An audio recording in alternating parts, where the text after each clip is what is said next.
Snail with পাহাড়ি মিষ্টি কুমড়া, যেটা খুবই মজাদার। মিষ্টি কুমড়া দিয়ে রান্না করা হয়েছে, যে দেখা যাচ্ছে স্নেইল আছে, আর এটা কিন্তু পাহাড়ি ধনিয়া পাতা, যেটার অ্যারোমা খুবই স্ট্রং, আমাদের অ্যাজ ইউজুয়াল ঢাকার অ্যারোমার মতো না, খুবই মজাদার অ্যারোমা। এরপর কাঁকড়া মশালা, যেটা পাহাড়িরা আসলে অনেক মশলা দিয়ে কাঁকড়া মশালা তৈরি করে থাকে, ঠিক সেইভাবে কিন্তু আমরা কাঁকড়া মশালাটা তৈরি করেছি। এরপর আমি যেতে চাই মাশরুম হলাতে।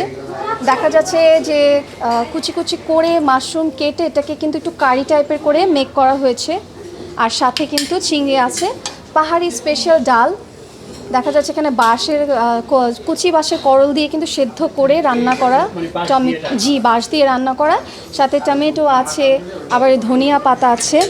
এরপর দেশি ডাক ভুনা, যেটা আমরা পাহাড় থেকে এনেছি, এটাও কিন্তু আমরা একদম মজা করে ভুনা করে রান্না করেছি, দেখা যাচ্ছে। এরপর আমার হরব, যেটা আমার মাছ, এটাকে একদম না, এটা আমার চিকেন, হরব চিকেনটাকে দেখা যাচ্ছে এটাও আমার পাহাড়ি চিকেন, অনেক অনেক পাহাড়ি ধনিয়া পাতা দিয়ে কারি করে কাঁঠালের বিচি দিয়ে রান্না করা হয়েছে।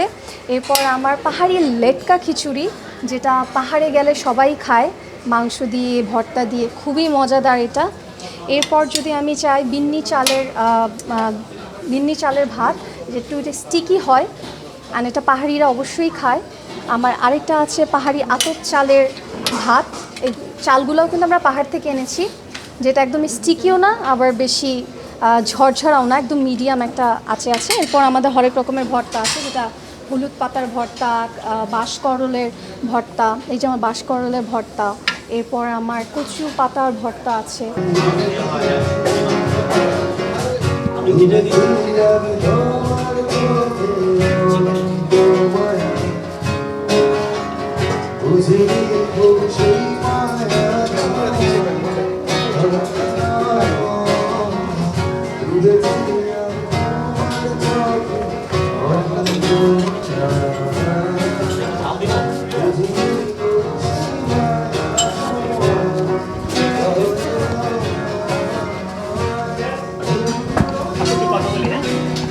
এটা মানে কি নিচ্ছে?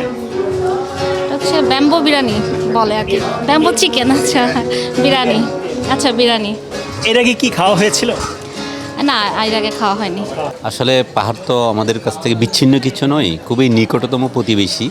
যদিও পাহাড়ে একটা ভিন্ন সংস্কৃতি, ভিন্ন কালচার, ওদের খাবার সম্পর্কে আমাদের আগ্রহ থাকলেও অনেক সময় আমাদের খাওয়া হয় না।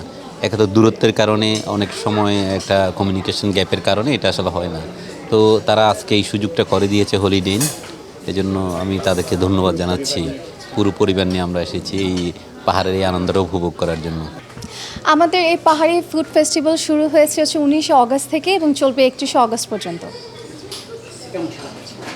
সারা আলহামদুলিল্লাহ, আজকে আমাদের বেসিকলি হচ্ছে থার্ড ডে, সেই অনুযায়ী আমাদের আসলে অনেক সারা, আমরা অলরেডি ফুল বুক যাচ্ছি। কজ পাহাড়ি ফুড ফেস্টিভ্যাল আসলে কেউ করে না, সবাই একটু অন্যান্য দেশের কুইজিন করে, বাট আমরা অলওয়েজ ট্রাই করি যে ইউনিক কিছু খাবার আমাদের গেস্টকে যাতে উপহার দিতে পারি। সেই ক্ষেত্রে আমরা সবসময় ইউনিক একটা ট্রেডিশনাল আইটেমস বা ফেস্টিভ্যাল নিয়ে আসি।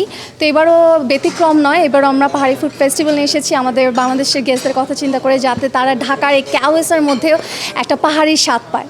চিকেন লাক্সু, এইটা আমরা নিয়ে এসেছি, এটা খুবই মজা, একদম অরিজিনাল টেস্ট পাবেন। আর এটা হচ্ছে পাহাড়ি যেটা মুন্ডি আছে, ফেমাস পাহাড়ি মুন্ডি আছে। তারপর আমাদের bamboo chicken biryani, bamboo chicken আছে। আর সাথে যদি আমি বলি কিছু সেদ্ধ আইটেম আছে, যেটা আসলে আমরা আগে আমিও একটু শুনলে ভাবতাম সেদ্ধ আইটেম ওরা কীভাবে খায়, but trust me, it's so good. এটা না খেলে বোঝা যাবে না, কারণ সেদ্ধ আইটেমগুলো দিয়ে যখন আপনি যে কোনো ভর্তা মিক্সড করে এটা খাবেন, এটা স্বাদ অনেকটুকু বাড়িয়ে দেন। এবং আমি একদমই সবজি লাভার না, বাট আমি নিজেও এই পাহাড়ি ফুড ফেস্টিভ্যালে এসে আমি সেদ্ধ সবজিগুলো খাচ্ছি, খুবই মজা, খুবই মজা। না আসলে বোঝাই যাবে না যে পাহাড়ি খাবার কতটা মজা।